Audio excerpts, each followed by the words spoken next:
Hey everyone, hi, welcome back to my channel. So what am I doing today? Well, today I was thinking about the internet and specifically YouTube and the way that YouTube has evolved and caught the attention of millions and millions of people. And I was thinking that one component of YouTube and even BookTube is that it is the turning something inside out. So something that was maybe individual and slightly private is now can be recorded and then shown to millions of people on the internet.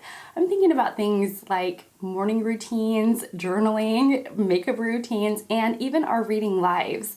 My reading life before BookTube was something very individual to me and often fairly private. But now I am exposing the dark underbelly of my reading life and sharing it on the internet. So, as I normally do, I spend some time watching BookTube in the evenings, and I stumbled across Steve Donoghue's quarter-year crisis tag that he was doing with Sam Sachs. Now, Sam Sachs is a book critic who writes for the Wall Street Journal mostly and is published all over the place, but he has a regular column in the Wall Street Journal and reviews a ton of books. And when they were talking about their struggles being a book critic or reaching goals or the things that they were struggling with in their reading life, Sam mentioned that his biggest struggle was choosing what to read next because what he reads often influences what he reviews and critiques. So the choosing process is extremely important for him, and making sure that he spends time with his books is also an important component of his work. And as he got into the nitty-gritty of his work, he was talking about how he basically does something called try a chapter, but it's not really a try a chapter. That is like the BookTube term for what Sam does in order to preview books. Sam says that he sits down with a stack of books and will read 5 pages in each book and gives the book an opportunity to make an impression on him. And then the books that make an impression, I'm sure he picks up, and then of course that leads to reviews and so on and so forth. So the process of pre-reading is super, super important to him. Of course, anything that's different from my process, I found immediately engaging and absolutely interesting, and I was like, ooh, I want to do that. Now, I've done like a try a chapter in my real life, maybe once, maybe twice, where I sat down with a stack of books and I read through the first pages in order to see if they made a lasting impression on me. And ultimately, I just picked up the book that I wanted to read most in the first place. So it was kind of a try a chapter fail. So I thought I would borrow Sam's idea and apply it to a context that makes more sense for me. I thought I would apply it to buying books. Actually, one of the reasons why I've been complimented several times on the fact that I don't go crazy with my spending or purchasing on my Kindle.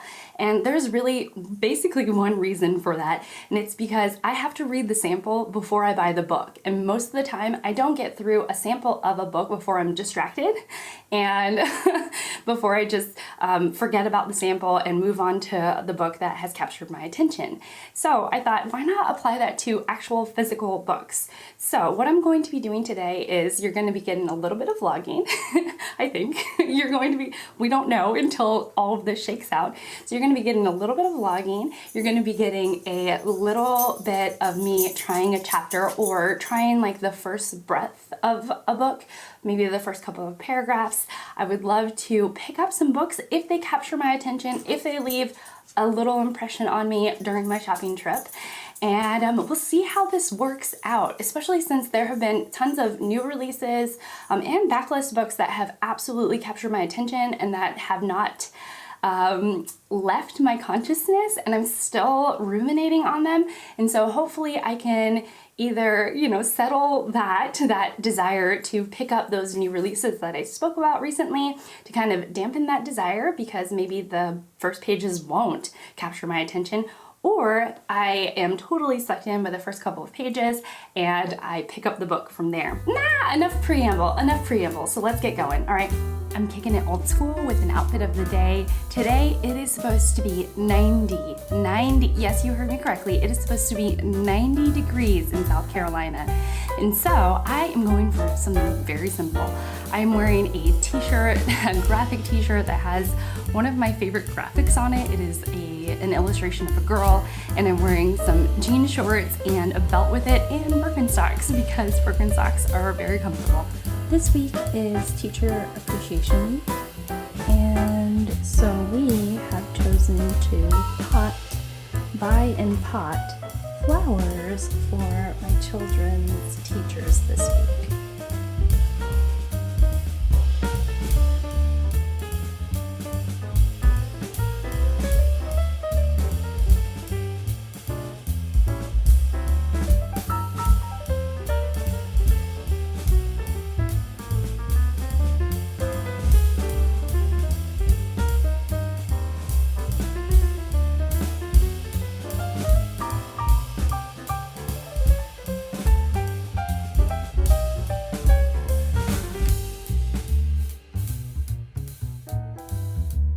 I'm back. So I'm actually going to just talk you through the morning and kind of putting clips along the way. So here's what happened. We did drop off flowers to the teachers at my son's school for Teacher Appreciation Week, and we got that task done. It is a really, really hot day today, as I mentioned, and it was really hot out there. So then we headed to Barnes & Noble, which is one of the closest bookstores, large bookstores in my area. And so while we were there, we were browsing around, and I started to pull off the shelves all of the books that I was really interested in, the books that I've talked about recently, the ones that have piqued my interest in, the ones that I could find relatively easily. Now, this trip I was not alone. My little son, my youngest son, was with me, and he has his own will and his own agenda and his own idea of fun. So we definitely had to split our time between the children's section with all of the toys and all of the fun, noisy books, the books that make noise and have buttons and bright colors. And we also spent some time in the adult section picking out books. After I got a whole huge pile of books, I gave myself about 20 minutes to look through the reads, to do some pre-reading. I didn't want to get myself all hyped up or invested by reading the backs of these books, because I feel like that copy is there to sell the book to us, to make readers interested in the book. And sometimes the copy, whatever is printed on the back of the book to describe the book, isn't always accurate to what's contained in the book's pages. So I wanted to avoid the back of the book. I wanted to read a few paragraphs from each book, like its first breath, if you will, and get a sense of the writing style and see if I actually want to jive with it. So I had I'm sure I'm showing you, but there are quite a few books that I had to get through, and I realized, in retrospect, that 20 minutes really isn't enough time to read through the first couple paragraphs of all of these books and make a well-informed decision. But because I was on a schedule, I didn't have any more than 20 minutes to do this, so I did the best that I could, and immediately there was one book that stood out. The way that she decided to begin the novel, it immediately grabbed me, and a lot of it is because I'm a millennial, and the author in the very first paragraph talks about her introduction to the internet when she was going to college. I immediately connected with this moment of being introduced to the internet because I had that moment. There was a time in my life when the internet didn't live in my household, and then there was a time in my life when the internet was introduced to our household. We had the dial-up internet, and it was like boop, boop, boop, boop, boop.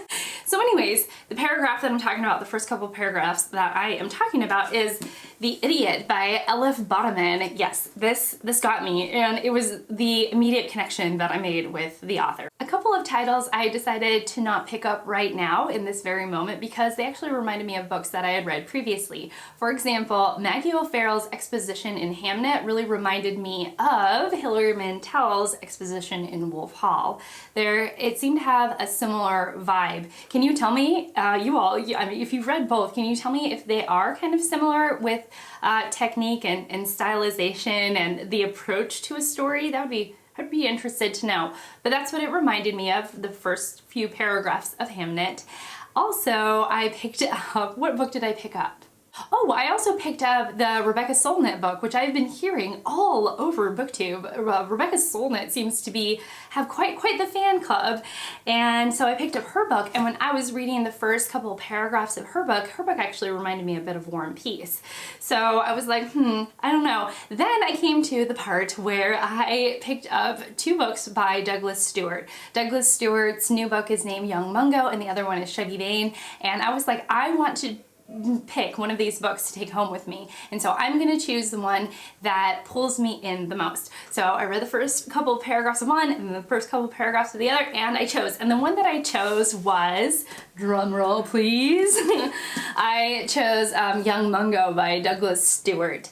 And a lot of it had to do with the very, very first paragraph. There is an observation that a mother makes towards her son, and she says that her younger son is this way. And interestingly, I made a connection because I'm a mother of 2 children, both of which are boys, and I was like, oh, that's quite astute, or that is, you know, that is an observation, that is a true observation that a mother can make of her children, is like you almost know them better than they know themselves. And that was the vibe that I got from Young Mungo, and that really connected with me. So, sorry Shuggie Bain, I'm sure I will read Shuggie Bain soon. You know, we all know that soon means the next 5 years for me. And right now I have Young Mungo, and I'm really, really thrilled to have it in my possession. Okay, so everything is going well. I have Douglas Stuart's Young Mungo. I have The Idiot in my possession, and now I just wanted to pick out one more book before kind of wrapping up this shopping session. I really didn't want to go over 3. And this is where my process of kind of read a chapter, pre-reading before I buy, kind of fell apart. And part of it is my fault. So I didn't really give myself enough time to really kind of dig into each of the books and to dig into the paragraphs and sort of sit with the books for a little while. I was on a schedule, and so near the end I was sort of like, okay, I want to make a choice, and I started going with like, what book do I actually want to read next? And so I started paying less attention to the language and more about like what I wanted to pick up or what books seemed to call to me.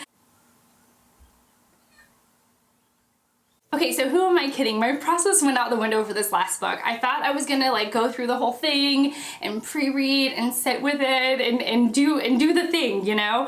But then I was like, time was crushing in on me, and I was like, I need to leave soon, and I really want to leave with 3 books because that's just the number that I want to leave with. And so I had to make kind of a quick decision, and the whole like my whole process thing definitely just it was gone. It was gone at this point. So the book I landed on was Prairie Fires, which is a biography about Laura Ingalls Wilder, who is the author of a children's book series, the Little House on the Prairie series. This book I have been thinking about. I actually talked about it with a friend recently because she was a fan of Laura Ingalls Wilder. And I just remember like hearing really great reviews. People in my comments have talked about how much they love this book. And I was like, okay, this is the one that I actually want to read the most. Like I saw it at Barnes & Noble and I was like, oh my gosh, they have it. That's so exciting. I really didn't expect them to have it. And so it was kind of like being swept up. I was swept up by seeing this book, locking eyes with the cover, and then I was like, you are mine. You will be mine. And so it didn't really matter how the first paragraph read, because no matter how I read it, I was gonna be in love with it anyways, because I was so predisposed to wanting to like the book and wanting it to come home with me. So the process for the last book didn't work out so well. Now let's wrap up. Would I do this again? Actually, I would do things a little bit differently. If I were to go all the way down to Barnes & Noble and spend time picking out books, and I really wanted to decide whether I didn't want to cover buy or buy because of a review, but I wanted to decide to buy the book because of the contents of its pages, I think I would need more time than 20 minutes to go through, 10 or so books. I also think that this technique is not just for buying new books. I want to actually pre-read books that I have in my collections because I think it'll give me a sense of what that book is going to try and offer. Of course, you cannot figure out a whole book by the first few pages, but I think it'll give me a sense of whether I actually want to go ahead and read the book or, let it sit on my shelf a little bit longer and wait patiently until I'm ready to pick it up. So I like this technique for going out and purchasing books, but since I have a bunch of books here that I want to read, I think I definitely want to try this again, but getting to know my collection better. So anyways, let me know what you think. How do you all decide to buy books? I am really curious. I also did the book acquisition tag where I thought about a bunch of these things and talked about my inconsistencies with book purchases. So there's definitely a conversation floating out there about this topic, but I wanted to try something a little bit different for me. And again, not sure how successful it is, but I do want to try it again. I'm not deterred. I'm gonna try again maybe it works, or until I can incorporate this technique into my reading process and reading diet. So anyways, that's all. Thank you so much for watching. Thank you so much for being here. I really appreciate it. And I will see you all in my next one. Bye guys.